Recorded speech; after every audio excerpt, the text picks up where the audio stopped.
અમદાવાદના વટવા વિસ્તારમાં આવેલ લેકવ્યૂ ફ્લેટમાં ઘૂસીને અસામાજિક તત્વોએ આતંક મચાવ્યો. આપ જોઈ રહ્યા છો નવનિર્માણ અમદાવાદ ન્યૂઝ. એક નજર આજના મુખ્ય સમાચાર પર.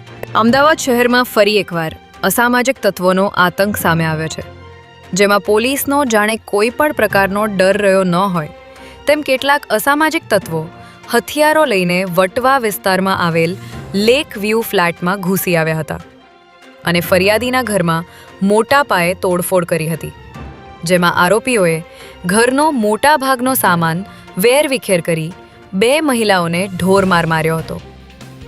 ઘટનાને અંજામ આપ્યા બાદ આ અસામાજિક તત્વો અહીંથી ફરાર થઈ ગયા હતા. મળતી માહિતી અનુસાર આયશા ઉર્ફે આશા ખાન નામની યુવતી, જે દારૂ અને ગાંજાની બુટલેગર તરીકે જાણીતી છે, અને રહીમ ખાન પઠાણ ઉર્ફે બાબુ કારિયો અજાણ્યા માણસોને સાથે લઈને ફ્લેટમાં ઘૂસી આવ્યો હતો અને હાફિજા બાનુ જાવેદ અલી સૈયદના મકાનમાં તોડફોડ કરી હતી. લાકડી અને દંડા જેવા હથિયારો લઈને ફ્લેટમાં ઘૂસી આવેલા શખ્સો અહીં લાગેલા સીસીટીવી કેમેરામાં કેદ થઈ ગયા છે. ત્યારે આ બાબતે વટવા પોલીસ સ્ટેશનમાં ફરિયાદ નોંધાવવામાં આવી હોવાનું જાણવા મળી રહ્યું છે.